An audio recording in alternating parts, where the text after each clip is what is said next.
कबीर साहब में भी कबीरपंथी लोगों ने लगा दिया चमत्कार कि कबीर आकाश से उतर गए काशी के लहर तालाब में, कहा राम खीर से आ गए, सीता खेत से आ गई, भीष्म पितामह गंगा से आ गए, सुखदेव जी सुग्गा से आ गए, अगस्त मुनि घैला से आ गए, कर्ण सूर्य से पैदा लिया।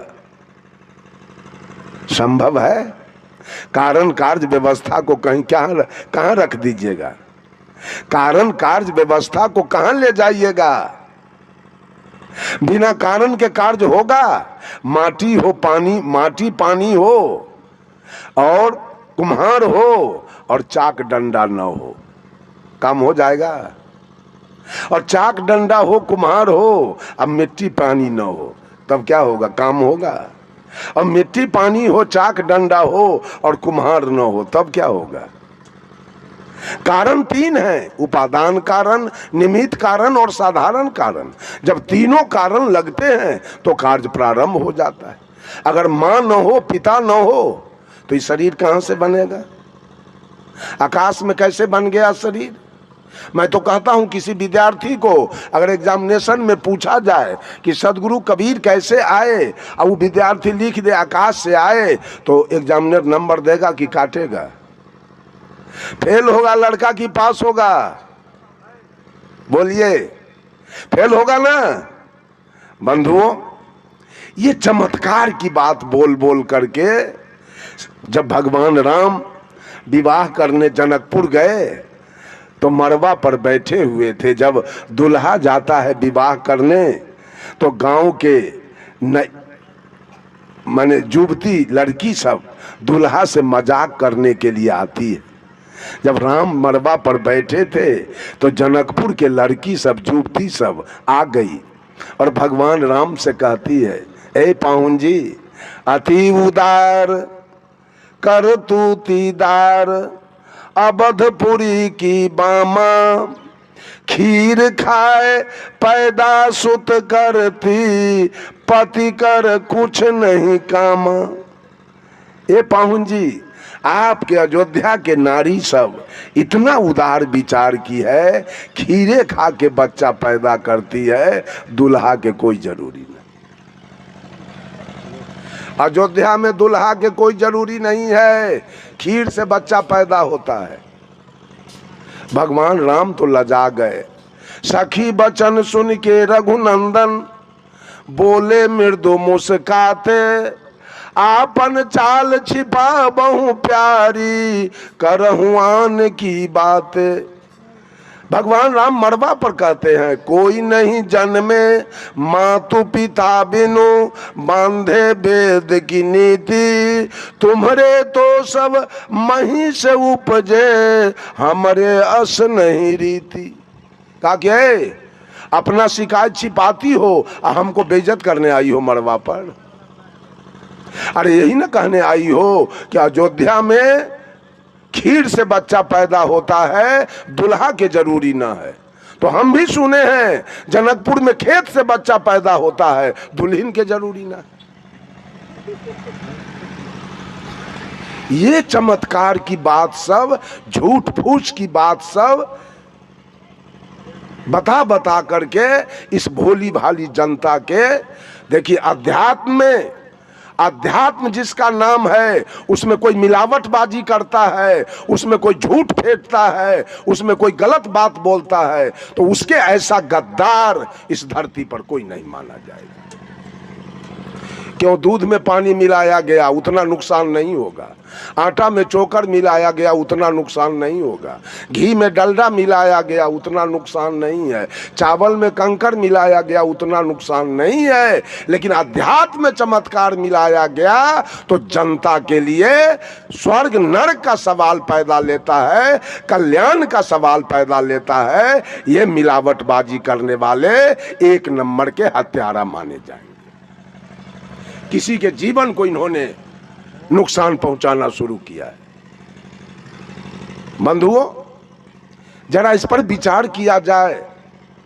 मैंने कहा श्रद्धावादी बनो तो मां के प्रति श्रद्धा रखो, इसलिए कि मां का दिया हुआ ये तन है आपका।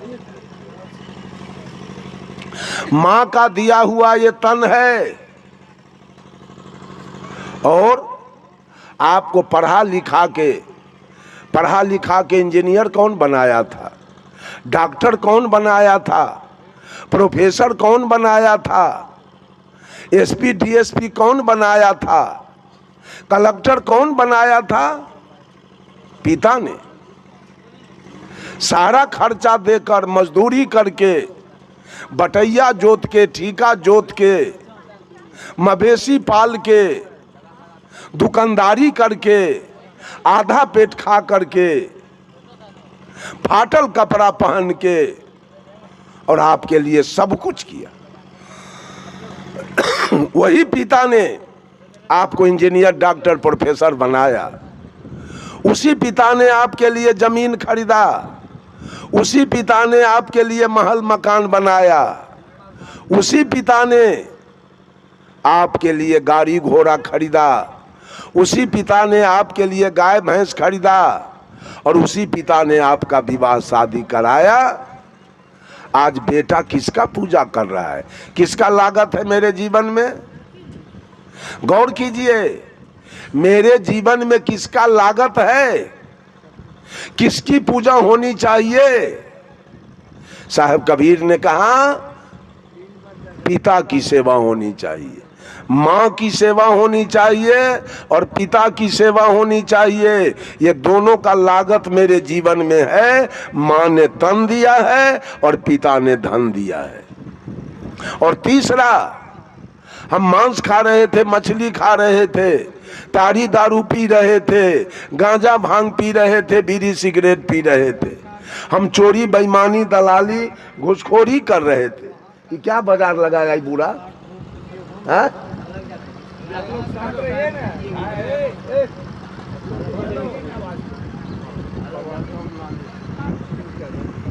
बंधुओं, हमारे ऊपर पंचायती हो रही थी, हम पंचायती में थूक चाट रहे थे, हम कहीं गाली सुन रहे थे, लात जूता खा रहे थे, हम जेल जा रहे थे। इन सारे पाप कर्मों से मुझे निकाला किसने? तो लागत मेरे सदगुरु का मेरे जीवन में है कि सदगुरु ने सारे पाप कर्मों से हमको अलग कर दिया। तो माँ ने तन दिया, पिता ने धन दिया, और गुरु ने ज्ञान दिया। इसके अलावा कोई आदमी उठ के बोलिए कि आपके जीवन पर किसका लागत है, किसकी पूजा होनी चाहिए, किसकी सेवा होनी चाहिए? वो ईमानदारी से कोई उठ के बोलिए, मैं अभी उसका सफाई करूंगा कि और किसका लागत मेरे जीवन में है। अगर आप अपने को हिंदू मानते हैं, हिंदू तो कबीर के शब्दों में कोई है नहीं। कबीर के शब्दों में सब मानव है, सब आदमी है, सब इंसान है। लेकिन मान लिया जाए कि आप अपने को हिंदू कहते हैं, तो हिंदू का मुख्य ग्रंथ वेद है।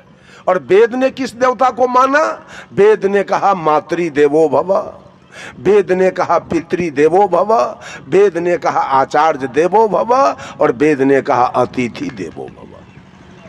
वेद ने नहीं कहा राम देवो भव, कृष्ण देवो भव, महादेव देवो भव, दुर्गा देवो भव, काली देवो भव, हनुमान देवो भव। वेद ने नहीं कहा, वेद ने कहा मातृ देवो भव, माँ सबसे बड़ी देवता है। और तब कहा पिता, इसलिए कि माँ का लागत ही जीवन पर 12 आना है और पिता का लागत 4 आना है, इसलिए हर जगह से माँ को आगे कर दिया गया।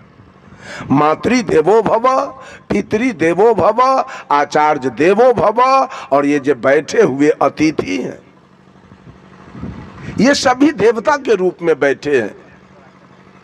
इनका स्वागत करना, इनका मान सम्मान करना जिसने आयोजन किया है, उनका काम है कि हमारे दरवाजे पर जो देवी और देवता आए हैं उनका स्वागत करना मेरा काम है।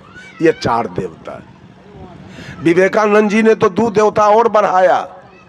विवेकानंद जी 2 देवता और बढ़ा दिया, मूर्खो देवो भव, और मूर्खो देवो भव, और दरिद्रो देवो भव। 2 देवता और बढ़ा दिया गया।